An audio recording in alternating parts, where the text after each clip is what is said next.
Hi guys, let's start with our previous session. We created one Spring Boot application with the basic details given uh, and started our application. Okay. Now in this session, we will see how we are writing the controllers with this REST controller component, and we are providing the dependency injection for this user provider using this component which we wrote for user provider. And this component is actually auto-wiring the user itself, which we are initializing in my configuration. And the user's first name last name is currently given to this @ value, which is putting it as a first name last name as default value. So let's see. Now you can see that once we start this application, the user is returned with values as first name and last name. But we can easily change these values to be read from properties file, say user dot first name. If I do this, refresh, you can see that this first name has been changed. Now, where have we given this property? You can see that I have defined this user dot first name as here. Similarly, if I give this last name as value, initialization from here, it should be able to get that same configuration dot user dot last name. I should be able to see the same thing.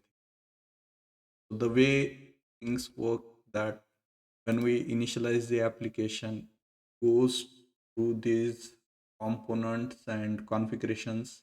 Now you can see that when it reaches this component, sees that there needs to be an auto-add bean type user.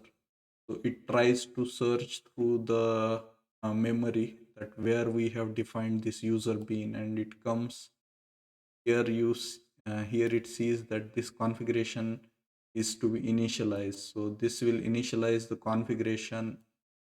So for initializing this configuration, it needs to read the properties file by default to get the value of this particular property from this configuration path. And once that is built, it will build a bean which will be wired with the components this user. And once we hit any time this endpoint, it will try to fetch the user from this user provider and it will return the value. This is the basic setup. Now, the way this particular configuration, we can not only use the properties file, but we can use any system environment variables as well. Suppose if we have environment variables and say I want to return this term program. Okay, if I want to use this value, I can simply use this here.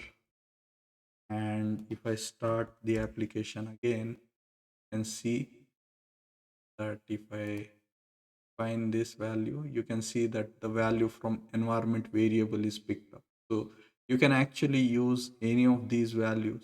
This is very important annotation that you can use very craftfully to provide the dependencies using your system variables or environment variables, user variables.